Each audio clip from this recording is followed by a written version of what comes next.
Gravação iniciada. Perfeito. Muito bom dia a todos. Hoje é dia 3 de setembro de 2025. Estamos iniciando a sessão de julgamento da terceira Câmara do Tribunal de Impostos e Taxas do Estado de São Paulo. Sejam todos bem-vindos. Hoje temos uma sustentação oral. O patrono, Dr. Kelvin Souza, está presente.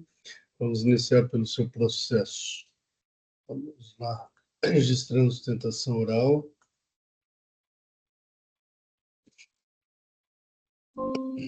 Dr. Kelvin, o senhor abre mão da leitura do relatório? Sim. Basta um resumo das acusações? Basta. Doutora Amara, por favor, um resumo das acusações. São duas acusações, uma de crédito indevido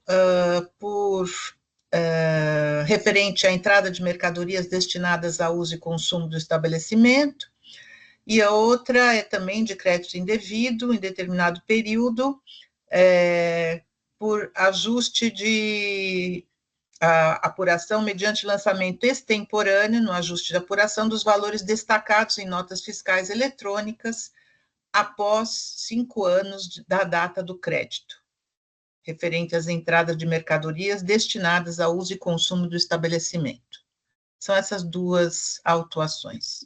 Muito obrigado, doutora Amara. Doutor Kelvin, fique à vontade. Muito obrigado, senhores julgadores. Bom, primeiro eu gostaria de agradecer aqui a atenção e disponibilidade dos senhores, fazer um agradecimento especial também à relatora por ter se debruçado aí na análise do caso. E, bom, senhores, aqui eu acho que não vale a pena aqui nas minhas considerações passar a discorrer sobre conceito de produto intermediário, né? Eu imagino que todos aqui já tenham analisado muito esse assunto, com certeza cada um já possui o seu entendimento em relação a esse conceito. Então, para que seja mais produtiva, possa agregar aqui no debate, eu gostaria de trazer elementos fáticos, né? Para explicar um pouco mais da operação que é realizada pela empresa e um pouco mais da atuação desses itens que foram glosados, como que eles se inserem nesse processo produtivo. Inclusive, já gostaria de antecipar aqui aos senhores que, antes de elaborar esse recurso ordinário, o que nós fizemos? Nós fomos pessoalmente à Aizin, que é uma empresa, resumidamente aqui, que ela produz algumas peças de carro, então ela vende para montadoras de veículo. Dentre esses itens, ela produz, por exemplo, bomba de óleo. É um item muito específico, que é produzido pela Aizin. O que nós fizemos? Fomos pessoalmente na empresa, justamente para tentar entender o processo produtivo dela e onde que esses itens que foram questionados, que segundo o fisco não se enquadrariam como produtos intermediários, como que eles se inserem nesse processo produtivo.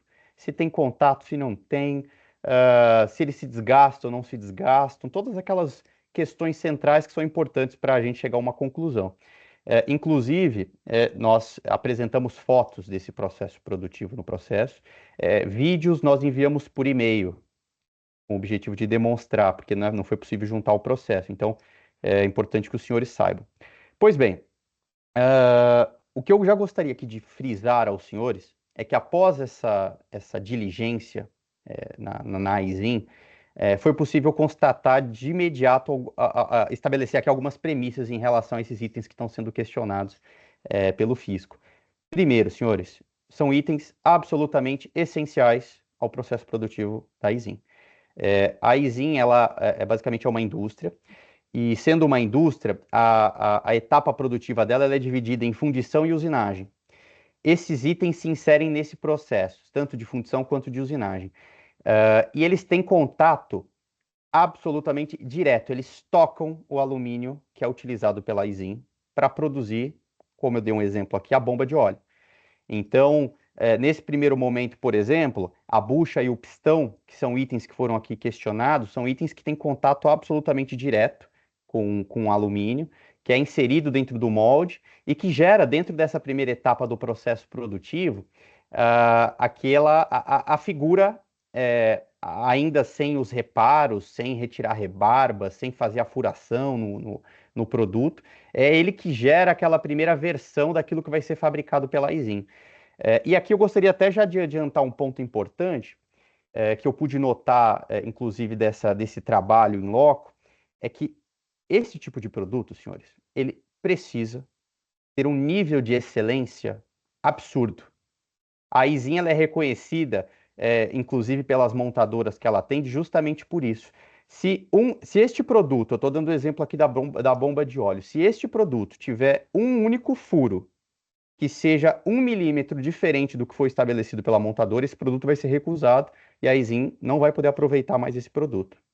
Então, esse é um ponto muito importante, porque na segunda etapa, que é essa etapa da usinagem, que eu gostaria de me referir aqui, esses outros itens que foram contestados aqui pelo fisco, então broca, fresa, macho, são itens que entram com o objetivo de tirar rebarba e itens que entram com o objetivo de fazer a furação dessa bomba de óleo. Então, por exemplo, um desses itens é a broca. A broca ele é um item que ele tem contato direto com o produto, ele é absolutamente essencial e ele se desgasta nesse processo. Ele se desgasta, ele é consumido durante esse processo. E o nível de excelência que a Isin precisa ter na elaboração na sua produção é tanto que se essa broca, a partir do momento que essa broca começa a apresentar na ponta dela qualquer tipo de fissura ou desgaste, ela precisa ser substituída. É algo que acontece em poucos dias. Então, até no recurso ordinário, a gente tenta trazer essa informação. A gente tem aqui itens que se desgastam muito rapidamente. É um caso da broca. Em poucos dias, esses itens já são consumidos nesse processo. Então, aqui, fazendo um panorama, estamos falando aqui de itens que têm contato, que são essenciais para o processo. Sem eles, a Isin não consegue elaborar o produto. Segundo, são itens que têm contato direto com o produto. E terceiro, são itens que se desgastam no processo produtivo. Falando especificamente aqui da broca, gostaria de chamar a atenção aqui dos senhores para um julgamento do caso da Johnson & Johnson. Ele foi julgado pela 4ª Câmara agora, em julho de 25. E lá eles discutiam justamente esse assunto da broca. Esse acordo eu identifiquei ele numa pesquisa que eu fiz ontem à noite. E, inclusive, é um acórdão favorável, reconhecendo que a broca, naquele caso, representava um produto intermediário. Era algo essencial e que se consumia no processo. Aquele caso específico da Johnson, o que se tinha? Era uma broca que era utilizada para a produção de agulhas. Então, a cada lote de agulhas, então 400 agulhas, era consumida uma broca. A situação que gerou essa decisão favorável, esse contexto fático da Johnson é muito parecido com o nosso. Essas brocas, elas são consumidas com uma frequência muito elevada e elas têm um contato com esse item que faz, geralmente, a energia que é aplicada nesse processo, a força que é aplicada nesse processo faz com que essas brocas elas se desgastem muito rapidamente.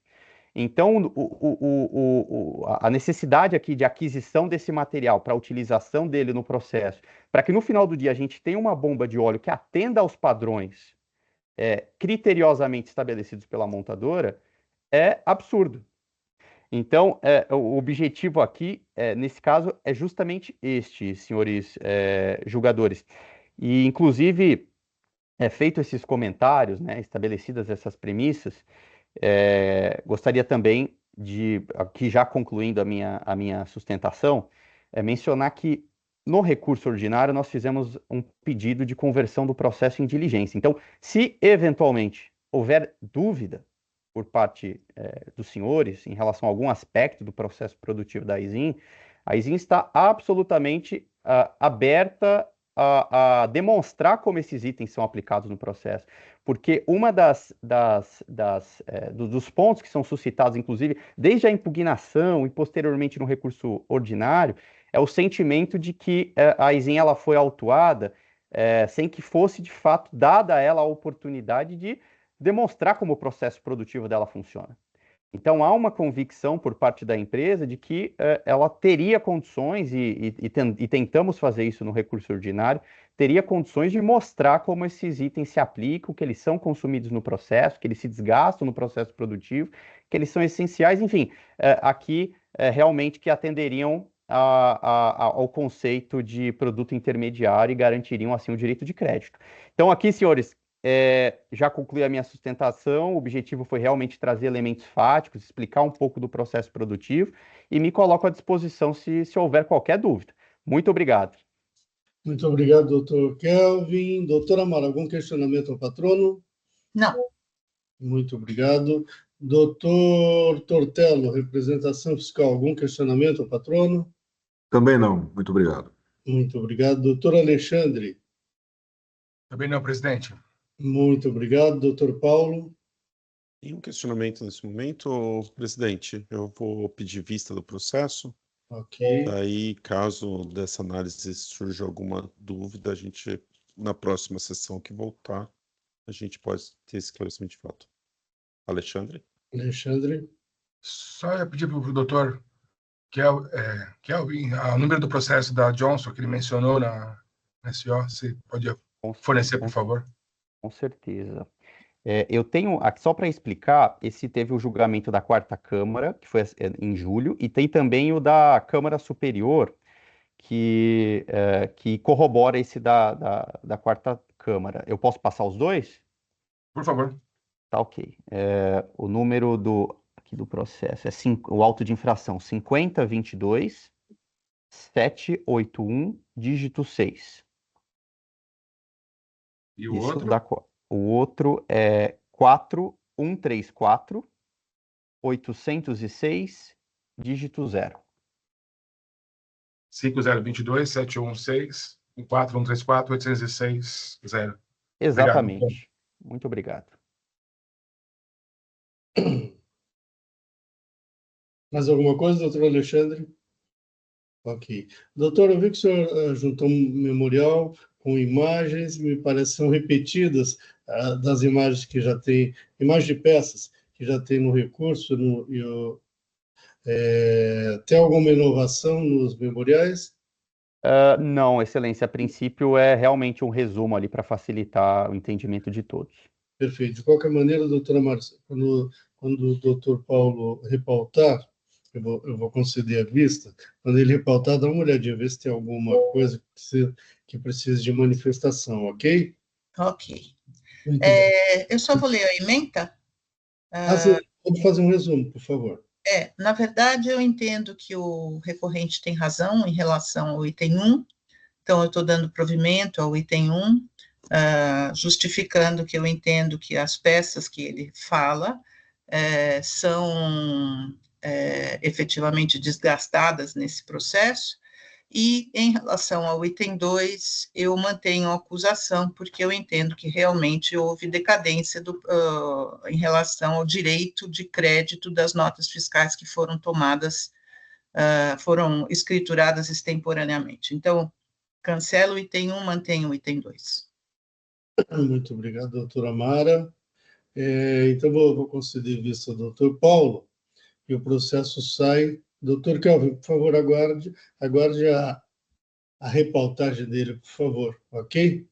Excelente. Muito obrigado. Tenha um bom dia. Tenha um bom dia, bom trabalho. Um abraço. Até mais. Tchau, tchau.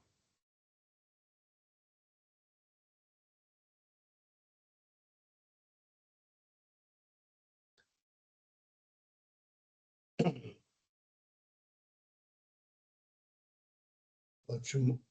Vamos lá.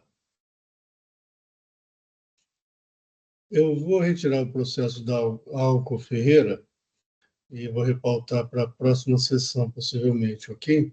Já eliminamos esse.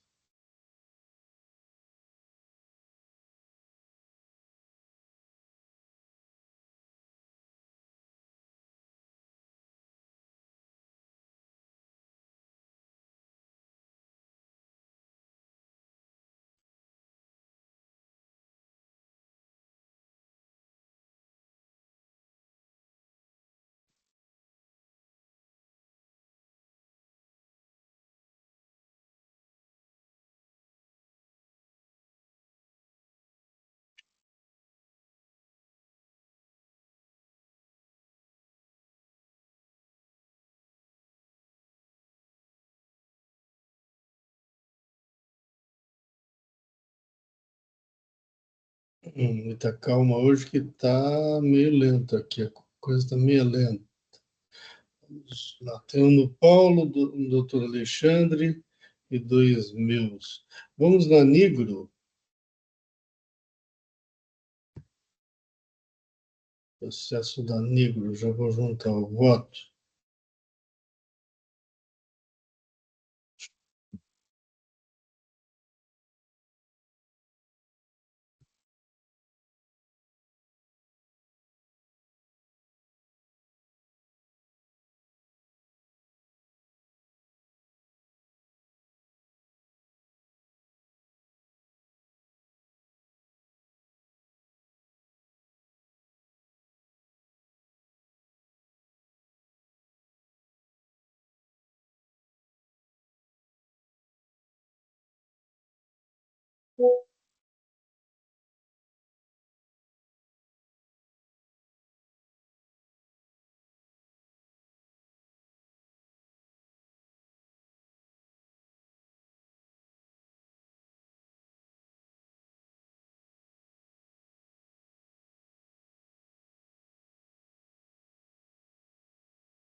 Está bem lento aqui, então eu peço calma, paciência.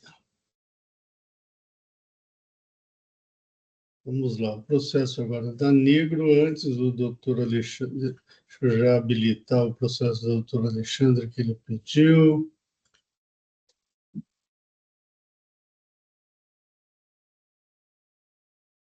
O doutor Alexandre já está habilitado. Bom, o processo da Negro já antecipei para vocês, que são 3 grupos de infração, que é a infração relativa à falta de pagamento, falta de escrituração e escrituração irregular de documentos fiscais e crédito indevido do imposto. O recurso é objetivo e eu vou direto ao meu voto.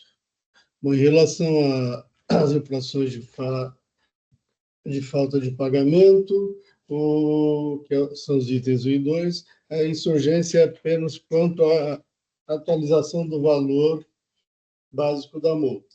O mérito, ele nada disse, e aí, quanto ao mérito, eu mantive os itens 1 e 2. Os itens 3, 4, 5 e 6, só há exigência de multas. Aqui é falta de escrituração e escrituração irregular de documentos fiscais. Eu não vou ler todo o voto, porque vocês já receberam e será publicado também. E aí, basicamente, ele admite as infrações e pede a aplicação do artigo 527-A do RICMES, ou seja, elevação ou redução das multas, que eu indefiro apresentando o meu entendimento sobre o descumprimento dos critérios para tanto, e entendo que são todos critérios objetivos, tanto o caput de 527-A quanto os seus incisos. E, ao final, eu digo, caso não prevaleça esse entendimento, reitero que em tais itens 3, 4, 5 e 6 não há exigência de imposto, informo que nesses autos não se veiculou que tais infrações tenham sido praticadas com dolo, fraude e simulação. E assim, quanto ao mérito, eu mantenho os itens 3, 4, 5 e 6. O item 7 é acreditamento indevido diretamente nas GIAs. Aqui também há o questionamento da atualização do valor básico da multa. E aí o contribuinte fala que se trata que o crédito é decorrente de bonificações e descontos incondicionados por ele concedidos. E aí eu trago 2 entendimentos da Fazenda em duas respostas a consultas que vão no mesmo sentido do entendimento adotado pelo fisco e ao meu também. E aí também mantenho as glosas fiscais. E, ao final, o voto é um pouquinho mais longo, porque eu coloco parte dessas respostas, etc. E, ao final, eu também afasto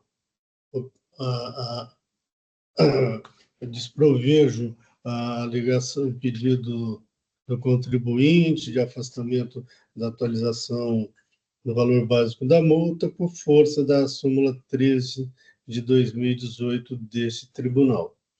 E assim eu concluo por conhecer do recurso e negar-lhe provimento.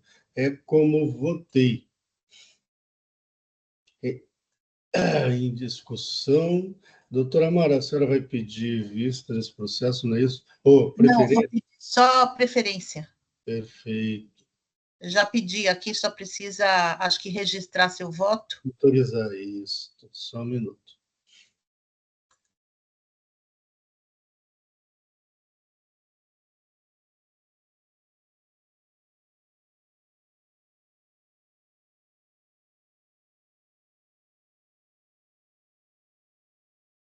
Agora sim, pode pedir, por favor.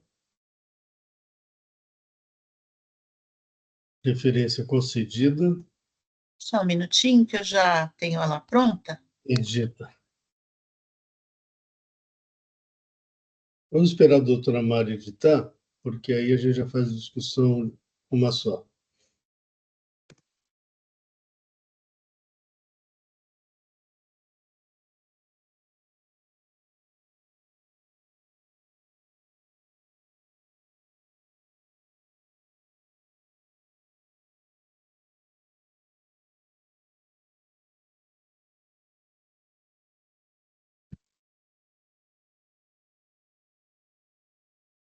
Você conheceu integralmente, julgou integralmente não provido, certo? Isso. Tá. Eu também vou no mesmo sentido. Eu acompanho o seu voto. A única coisa que eu esclareço é que, no entender a aplicação do 527, tem 2 itens de redução de multa, são itens subjetivos e dizem respeito à dosimetria da pena, que os itens objetivos são apenas os itens de falta de pagamento e não haver dolo, fraude ou simulação. E eu acompanho, então, o seu voto em relação a esse item na conclusão, tá? Porque eu entendo realmente que ele não cumpriu os requisitos. Perfeito. Então, quanto à conclusão, mantido. É o mesmo. Mantido, é a mesma coisa. Se quiser, eu leio a preferência. Pelo menos a emenda sua como ficou. Não, a emenda é bem curta, então só falou que é crédito indevido, multas, recurso não provido.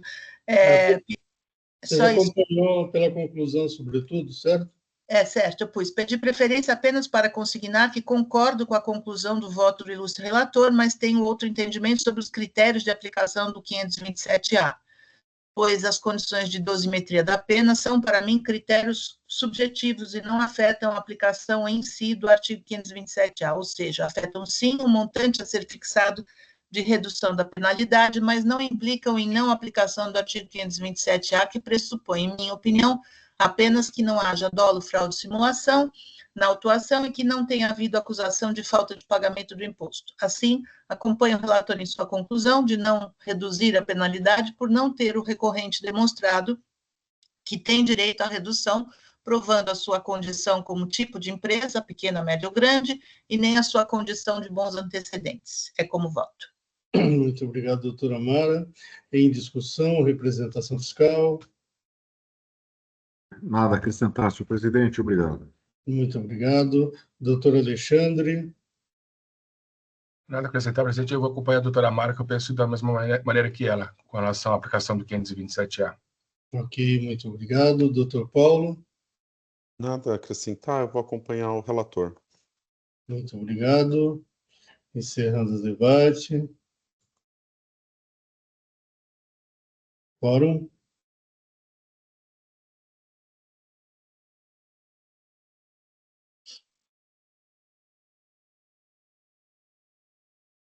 Em votação.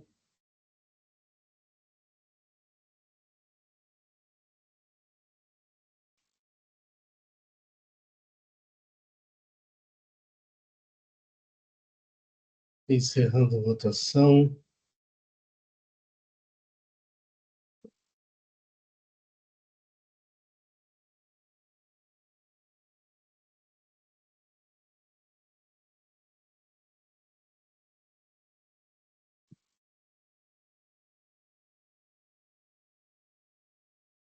Encerrando o julgamento.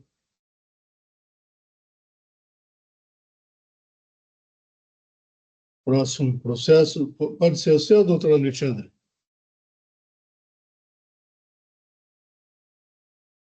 Doutor Alexandre?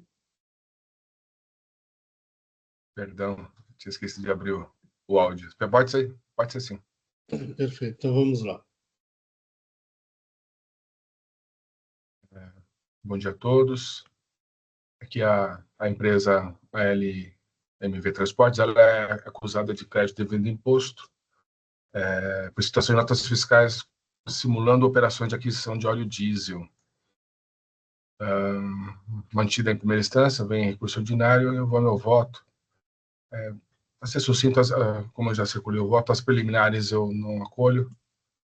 Uma delas é de nulidade da decisão recorrida, porque não teria abordado a questão de que não se integra a empresa fornecedora dos produtos, né, o autoposto do Bosque estaria ativo ainda se integra na data da prestação da defesa, mas aqui não se trata de uma acusação fiscal de declaração de inidoneidade, e sim de falta de comprovação da efetividade das operações. Então, eu não acolho essa preliminar de nulidade da decisão recorrida, por não ter abordado esse assunto, até porque não é essa a acusação. E a nulidade do auto de infração também alegada em preliminar, por não ter cumprido, por falta de cumprimento das regras do nos conformes. E eu afasto aqui também a preliminar. Eu vou ao mérito.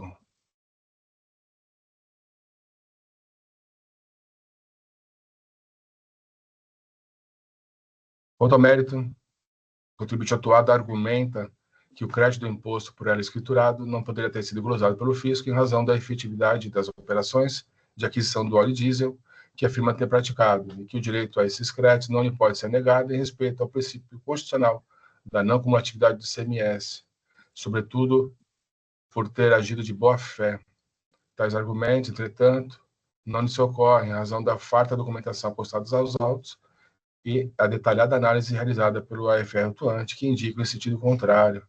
Esse relatório circunstanciado, o AFR atuante esclarece com riqueza de detalhes as irregularidades que apurou em relação às notas fiscais de aquisição de óleo diesel e que foram escrituradas pela contribuinte, detalhando os fatos que apurou com base nos documentos que serviam de base para a levatura da acusação fiscal. Vejamos.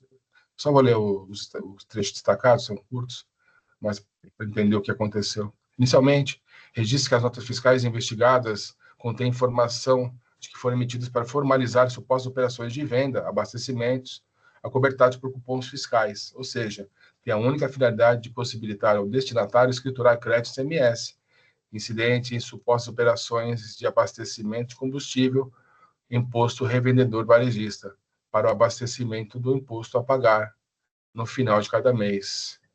Mais adiante, ele segue. No entanto, a análise da fiscalização sobre documentações fiscais investigadas não identificou o cumprimento dos requisitos exigidos pela legislação. Pelo contrário, encontrou diversas inconsistências que evidenciam que os documentos fiscais investigados foram montados com a finalidade de simular operações de venda de insumos para a contribuinte atuada, com o objetivo de que ela utilizasse créditos de ICMS referentes a essas operações simuladas para abater o imposto a pagar no final de cada mês. A exemplo, nota fiscal 18.4458, emitida em abril de 2020 pelo autoposto Bosque, indicando a autuada como destinatária. Essa nota fiscal foi emitida para cobertar notas fiscais de operações de vendas acobertadas por 2 cupons fiscais, que enumera aqui. A principal evidência da prova disso é que esses cupons fiscais indicam como destinatária a empresa diferente, e indica aqui o CNPJ dela, da autuada. Ainda com base em observações do contribuinte, nos cupons fiscais, eles foram emitidos, na verdade, para cobertar abastecimentos de caminhões de propriedade da empresa SI Transportes. E ele segue detalhando as inúmeras inconsistências que foram apuradas nas notas fiscais que a autuada utilizou para tomada de crédito. No demonstrativo 5, fora essa SI Transportes, tem uma quantidade enorme de outros contribuintes que são os destinatários verdadeiros dos abastecimentos e não os que constam na nota fiscal da empresa autuada. Eu sigo no meu voto. Como se vê dos textos detalhamento apresentado pelo AF autuante, esse trabalho não se trata de acusação fiscal lastreada em presunções, e sim em análise detalhada das inconsistências e informações verificadas nos documentos fiscais que serviram de escoro à tomada de crédito pela contribuinte atuada, pois referidos documentos não comprovam as operações de aquisição de óleo diesel nelas descritos, de fato realizadas pela contribuinte atuada. Ao contrário do afirmado na peça recursal, não foram apresentados para o contribuinte provas hábeis a esclarecer o motivo das inconsistências verificadas pelo FR atuante, muito menos a comprovar a alegada regularidade da escrituração dos créditos de imposto por ela pela contribuinte, motivo pelo qual a acusação fiscal quanto ao mérito deve ser mantida. Só um comentário, o posto também foi autuado, né, nessa operação, só com multa, o auto de infração foi mantido agora no mês de julho. Sigo. Por fim, o questionamento da multa aplicada, eu vou precisar corrigir a redação, presidente. Por fim, o questionamento da multa aplicada no AIM, de valor equivalente a 30% do indicado no documento fiscal, como sendo da operação, por entendê-la de elevada monta, pretendendo a contribuinte só a redução a valor equivalente ao do imposto exigido, não pode ser acolhido nesse julgamento administrativo, por exigir afastamento de aplicação dos artigos da Lei B374 ainda vigentes, medida vedada pelos incisos 1, 2 e 3 do artigo 28 da Lei 13.457 de 2009. Nesses termos, conhece e nega o provimento, a recurso ordinário, mantendo-se a decisão recorrida nos termos aqui proferida. Só preciso corrigir o texto do Já final. está habilitado, doutor Alexandre, por favor. Obrigado. Enquanto o senhor vai corrigindo, eu vou abrir discussão, debate, ok? Doutor Tortello? Muito obrigado, senhor presidente. Nada a acrescentar ao brilhante voto exarado. Muito obrigado. Doutora Amara? Nada a acrescentar. Muito obrigado. Doutor Paulo? Nada a acrescentar, eu vou acompanhar o relator. Muito obrigado. Eu também acompanho o relator. Já fiz a correção. Muito obrigado, doutor Alexandre. Todos estão com o WhatsApp aberto? Ok, muito obrigado. Às vezes demora um pouquinho, eu preciso mandar alguma mensagem. Encerrando debates. Quórum.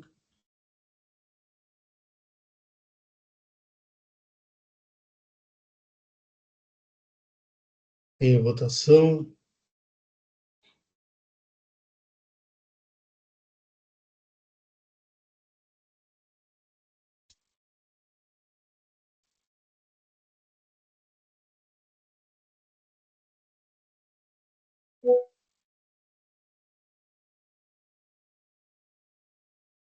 Encerrando votação.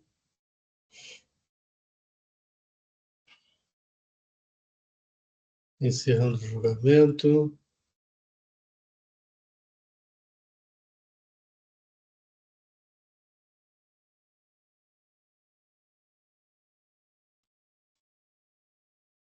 Nós temos... Vamos no processo da Acer Petróleo. Eu sou o relator. O voto já foi juntado e antecipado para a Câmara. Aqui é falta de pagamento do ICMS relativo a entradas de óleo diesel.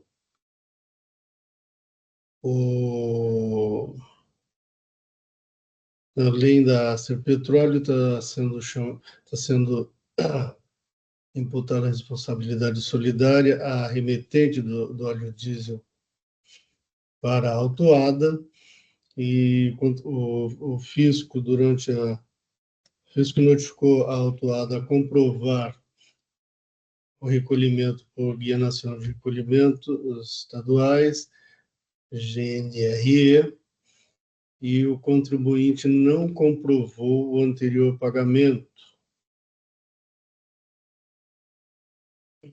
Então, o fisco exigiu da autuada o recolhimento do imposto. Lavrado o auto, a autuada não apresentou defesa. Quem apresentou defesa foi a devedora solidária, e essa defesa foi indeferida. Após a decisão ACO, A Solidária não apresentou recurso. Quem apresentou recurso ordinário foi apenas a autuada, e repetindo alegações que deveriam ter sido trazidas em primeira instância. E aí o voto que eu já adiantei para vocês, eu acabo, então, com relação à devedora solidária, fica mantida a acusação, né, porque ela não recorreu. Quanto ao recurso ordinário da autuada, dele não estou conhecendo, né?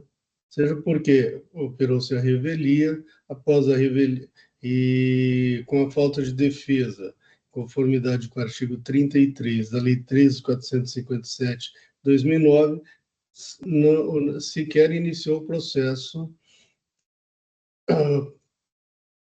contra a autuada. É o artigo, a dicção do artigo 33. E aí digo rapidamente que a ausência de defesa por parte da autuada implica a sua aceitação tácita da acusação fiscal formulada no AI, o que põe fim à controvérsia a favor do fisco e inviabiliza a oposição de posterior recurso como presente.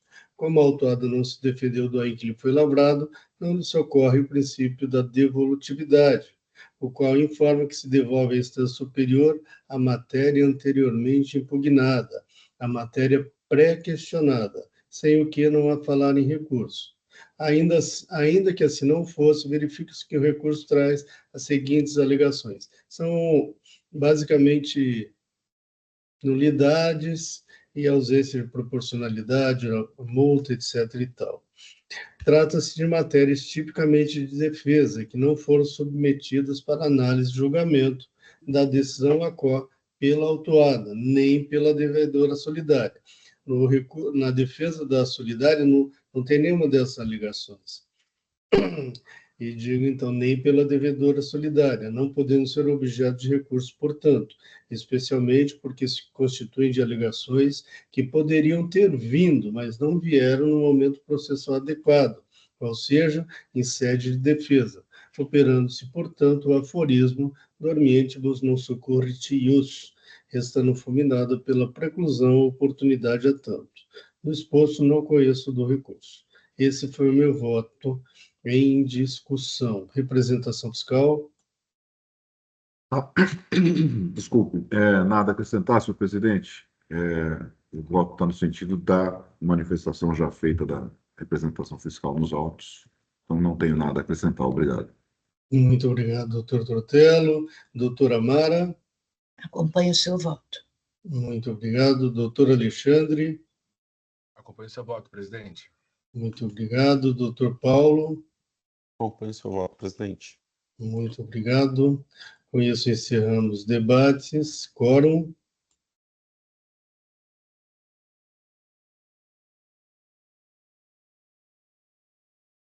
Em votação.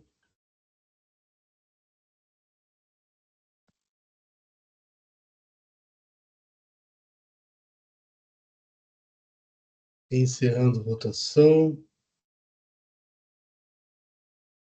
Encerrando o julgamento.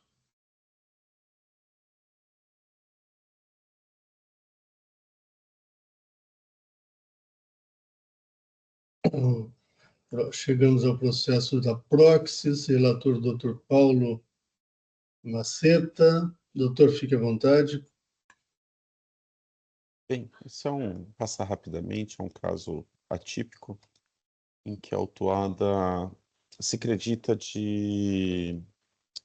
faz o creditamento indevido oriundo de supostos precatórios judiciais. Ela alega que não há fundamentação específica, eu entendo que há, né?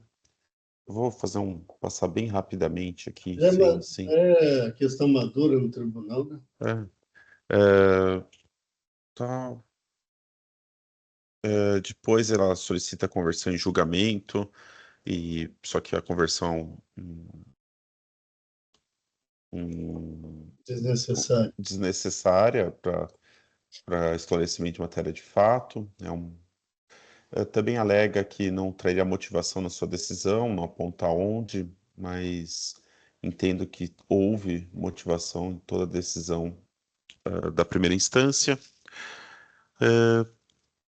Ela alega boa-fé, mas pelo artigo 136 do CTN, as infrações independem de intenção, e ela alega que poderia ser utilizado os precatórios, dado o artigo 100 da Constituição Federal, mas entendo que o artigo 100 da Constituição Federal é uma norma de eficácia limitada e necessitaria ter um normativo estadual permitindo. Só uma correção aqui de uma letrinha que faltou. E por fim, né, o comunicado CAT 46 veda esse crédito de forma específica. Daí tem algumas matérias aqui que ela alega o artigo 112 do CTN, mas eu não entendo que não há dúvida quanto à interpretação da norma. E tal, por fim, ela solicita que fosse oportunizada a retificação das suas declarações contábeis, que não é permitido nesse momento processual. Dado o exposto, né, eu conheço o recurso ordinário e nego o provimento a ele. Assim que eu voto, bem resumidamente. Perfeito. Fazia tempo que não aparecia esse processo de precatórios, mas já é questão madura mesmo. Esse comunicado CAT aí é de 2006, a STJ já tem decisões especificamente em relação ao Estado de São Paulo desde 2014, uma decisão relatada pelo ministro, atual presidente do STJ, doutor ministro Herman Benjamin, então não vejo problema nisso. Mas em discussão, representação fiscal. Obrigado, senhor presidente. Nada a acrescentar. Muito obrigado. Doutora Amara. Acompanham o relator. Muito obrigado. Doutor Alexandre. Eu também acompanho o relator, presidente. Muito obrigado. Eu também acompanho o relator.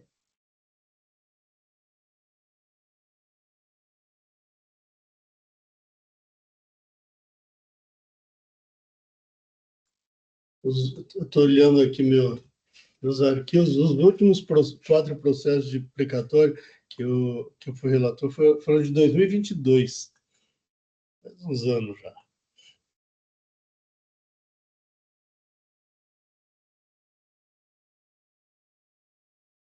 Muito bem, encerrando os debates. Quórum.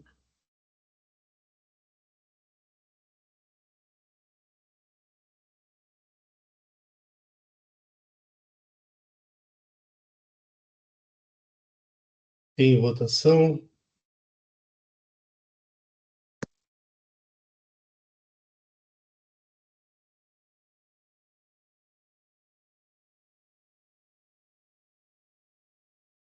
Encerrando a votação.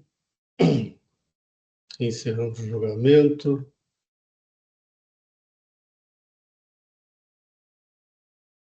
Bom, com isso, concluímos a nossa pauta de hoje. Estou encerrando a sessão de julgamento da Terceira Câmara Julgadora do Tribunal de Impostos e Taxas do Estado de São Paulo. Hoje é dia 3 de setembro de 2025. Muito obrigado a todos que nos acompanharam e até uma próxima. Tenham todos um ótimo dia.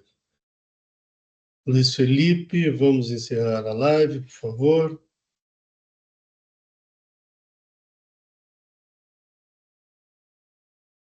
Tem um pequeno delay de 8 segundos, segundo o doutor Luiz Felipe.